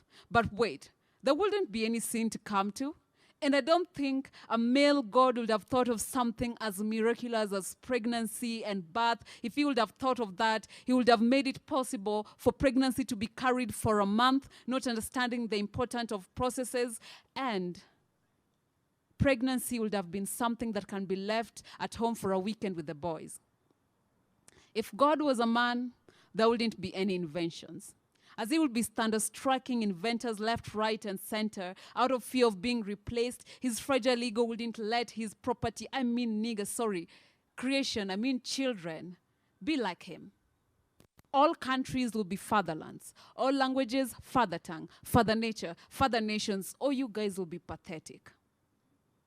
We'll all speak one language, be one color, come from one place and be painfully alike, because only a male God will think that being the same will solve things like wars and destruction. Only a male God wouldn't understand the beauty in diversity. If God was a man, there will be no moon, no weeks, no months, nor even years. There will be no menstruation, because he wouldn't understand the miracle in cycles, the importance of rebirths, the power in doing things over and over again, the beauty in brand new starts and new chances, the beauty in co-creation. There will be no sex. He's the only creator, remember? There will be no stars. As he believes in dominance, he will let the sun go on and on. No rain, no snow, just the sun. The burning will be the displays of his insecure power. If God was a man, he wouldn't have created tear glands or even emotions.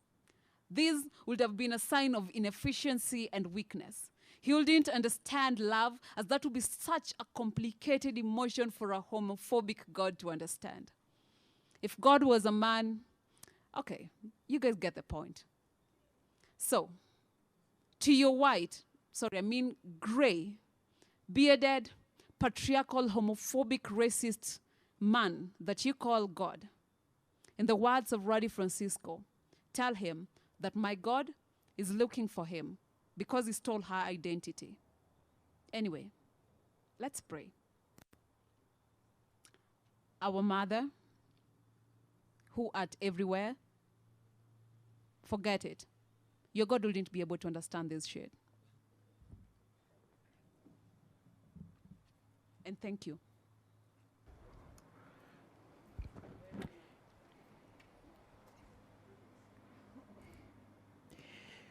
They marked you as one who would be stretched out on the canvas of lies. Painted melanin dark like clouds carrying thunder and storm that will fold their bowels in shock. Was it your skin? Or the flaws that came in its layers? Was it how you wore the flawed beauty of your enchanted chocolate skin? Was it how you embraced its graceful stretch like endless Kalahari desert sand dunes? They set you apart. They showed you the beauty of a color that they knew will never be yours. They told you that your color was dirty. Daughter, isn't that the origin of all skin, black, brown, and white alike?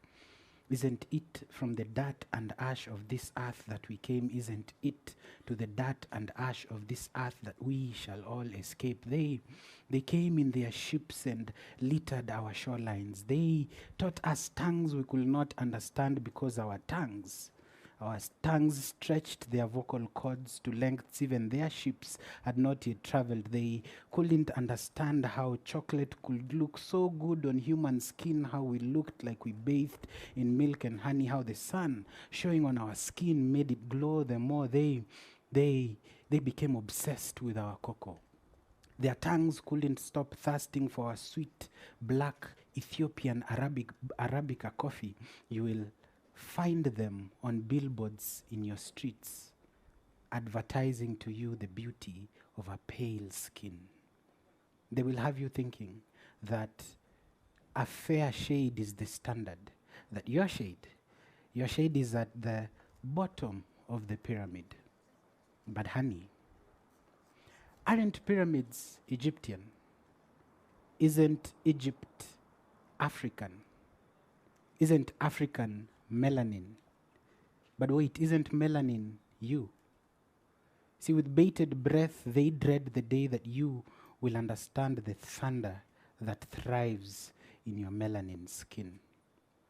Santeni sana, I felt like it's about time I gave a piece of myself as well. I do perform. Thank you very much.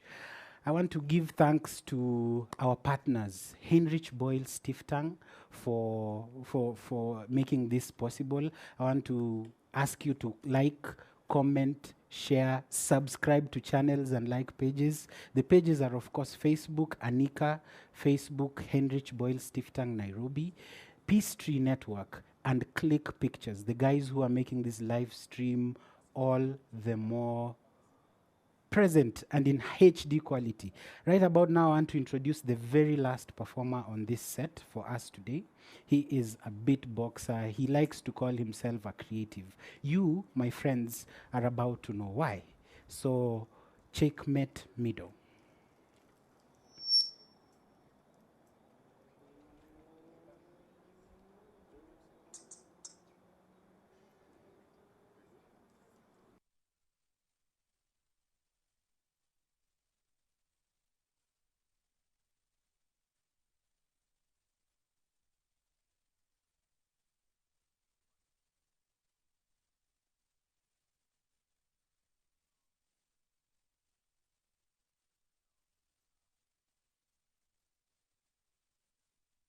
So here we go.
The accused becomes the accuser, abuser the victim, abusing the abused. He's in your news, tumezoea huku truths. Only if you give up, Mungu amesnooze. Mikono kwa hewa, maombi hu reach up. Kisha zina come back up blues. Sheria ni unyama, haki ni ya nani? Haki ya nani? Iko wapi haki ya wale waliumizwa? List ni refu kabla nimalize hii nyimbo itaisha. So where do we go when the song ends? Nyumbani sio safe, hashtags za internet zinaingia kwa shati, zinaishia kwa shati, so don't wear it out. Zinaishanga, don't you wear it out. Kunyamaza si kwa kuogopa, ni kuchoka. It's scary how hizi kesi hu delay, by the time siku 40 zishafika.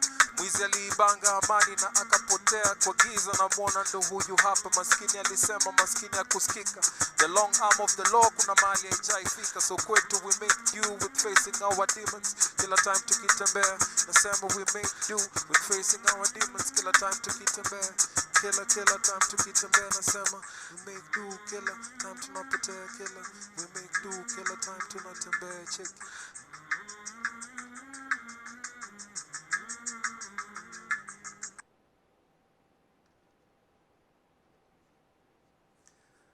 So that piece doesn't have a title just yet,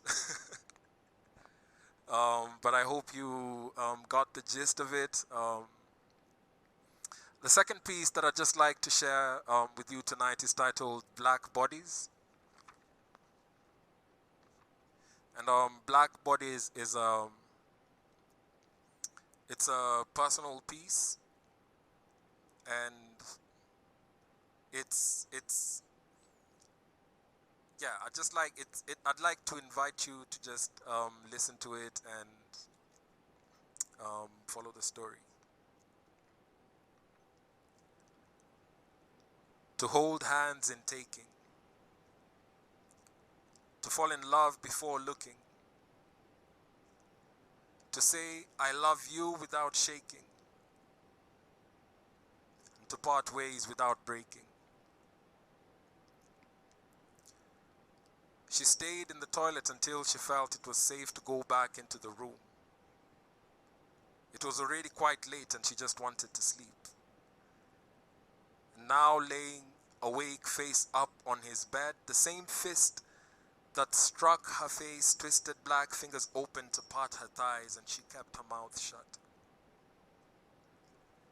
I will not moan, I will not cry, because then his victory will be complete, she thought to herself. As the other black hand opened and glided over her breasts, touched her other arm and slid down beneath her broken shoulder, resting there. Apart from a slight whimpering of pain, she kept still. He whispered into her ear. She listened and said nothing. Black lips kissed her. She didn't resist. All the fight she had been kicked out of her by his black leg. One swift kick to her backside that marked an end to the rain of fists, slaps, and pushes that had just showered her. Tired, the same black leg searched and found a pillow between her thighs. Wriggling, seemingly harmless in rest, she could feel a wave coming. I shall not moan, I shall not cry, because then his victory will be complete. Remembering that action spoke louder, he rolled his black body on top of her, and she didn't turn away. The darkness of the room was a shadow of the shades of pain that swallowed her mind and body. They left and came in waves, each stronger than the last. His wet kisses apologized for the slaps. Bites on her neck gently clouded the pain in her shoulder. Black fingers ran through and divided her hair to wash away the memory of the night. His flaming tongue danced on her breast, and in between, to warm her heart, she stirred involuntarily. Afraid, she raised her arms in an attempt to hug herself.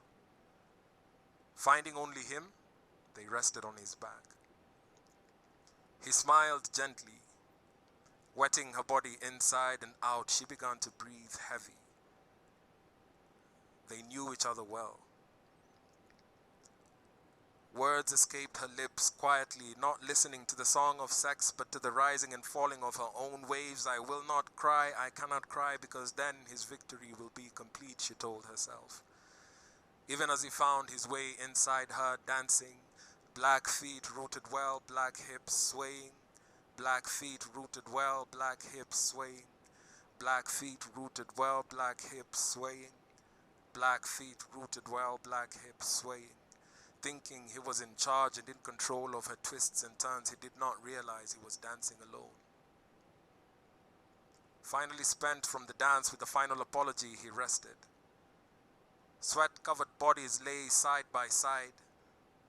She rested her head on his chest, just as she had always done previously during the more peaceful nights. She slept better this way. But sleep didn't come so easily this night.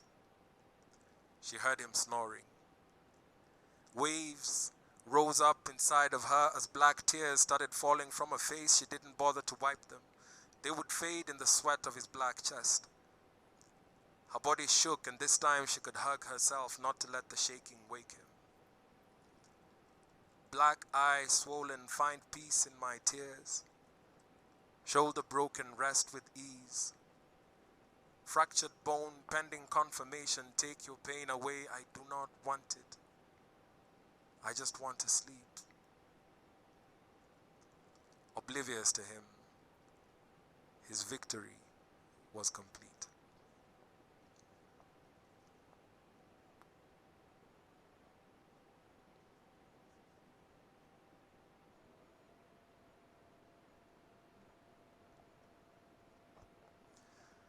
All right, and that was Black Bodies. The final piece I'd like to perform is called Kimbia, and it's a dedication to a friend out there.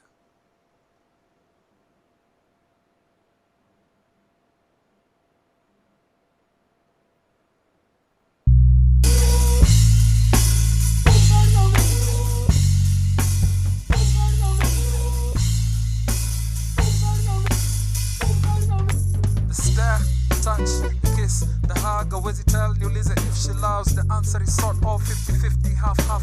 Believe Ali have rough time could come to terms with. Goma ya uskia waja no off, blow off. Originally to by a few, but but not most. Ukaniambia nim describe na word moja nasema compose. She's not soft, the type ukimwambia hana wings atakwambia wait here. Tell me that after I've flown off, but at the same time I go scared. So you wake a dream zake inside her heart just to keep her soul strong. Always on a hum some tune, but ask her where she got the song from. Alipoteza answer, the case is gone, she just lost one. Namwambia hepa toka mbio na nyuma usiangalie hepa. Toka mbio mapenzi asikufikie madadadada. Wewe kimbia dadadada. Kimbia dadadada. Wewe kimbia. Skies beyond a wish could call home. Yo keep macho kwa sky, hold on and I aim yota in case I sleep. Or when a cloud could fall on, sounds go Walkman.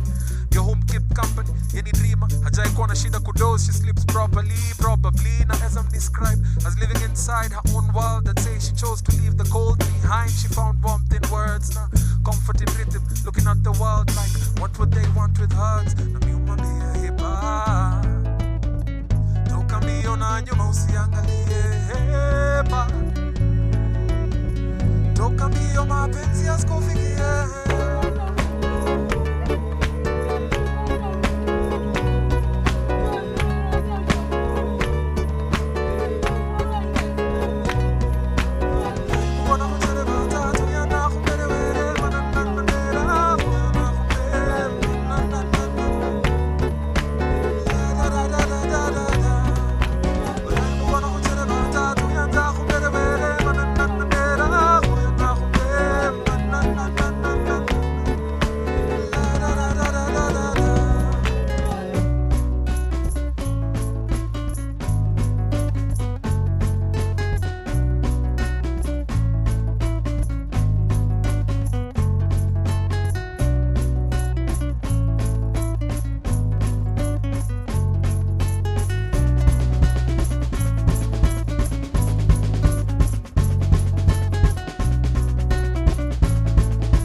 Hey, thank you very, very much, Cheku.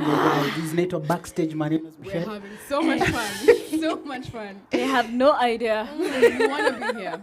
And look at what we have here. Yes. We were able to snatch one of the partners, of course. Yes. Mungu si anatupenda, Michelle. The Lord is good. Yeah? My people, they love. Just in case you are wondering which partner we have here with us, Michelle, do the honor. This is none other. You know her mostly as spontaneous. But we like to call her Gina Kitambulisho, or the name in the IG is Rachel Stephanie, who is here in the capacity of Peace Tree Network. And, you know, she wants to know how the day went. But more than anything, we also just want to hear from her as an artist. How do you like the explosion of art we have seen tonight? I had so much fun, guys. I had so much fun. Because I checkmate middles towards the end, the African. And then there's the Nyawera Muziki in the areas, you know? The beautiful vibes. Yo! Then there's Sisi Babu. The woman. Alikuguza mahali. I feel you spiritually. Zero comments, man. That was amazing. And then there was Rick's Poet. Yes. My friend. The man, the myth, the legend. Need I say more? Need I say more? And our very own Shiki. Yeah. I had an amazing time. The content was amazing. I am just glad I'm here, you know, like we've been talking about gender stereotypes, and I hope it hit home. Yeah, I really, really pray it did. Because on our end, we were entertained, educated, motivated, inspired, all those things. Would you say that there's a return on your investment? Of course. I'm sure on behalf of Peace Tree Network, this was really, really worth it, you know? And you guys did an amazing job. You guys, need I say? And of course, to our very esteemed partners who made this possible, Heinrich Paul, man, this was just amazing. And I hope you really enjoyed it, and I hope, the return of investment. Yes. Yeah, so thank you. Thank you so much. Michelle, you know, as always, our conversations, they always start and they end with, we have to love you. I think we need to retire that line. Oh, come on. It's our thing. I mean, yeah, but it's also the next person's thing. And we are artists and creatives. Surely we can come up with something on the spot. Okay. On the spot. Simulale poa. Wow. Okay, sorry. I mean, that's not the worst thing, but that was so fine. Let the people know that you are loving them and then leaving them. But ladies and gentlemen, honestly, it has been a lot of fun, and we have had such a beautiful, this has been a labor of love, really. And our partners stand with us as we let you know, even as Anika Initiative, the curators of mostly this part of this discussion, are so pleased that you would join us tonight. And so, without sounding cliche, good night to you, and you, and you, from me. From I. And me. Yeah. I think they like that. You're getting a good night. You're getting a good, and everybody's getting a good night. Tunawapenda, but yeah, and thank you for watching. Thank you so much. For everyone who shared, we bless you.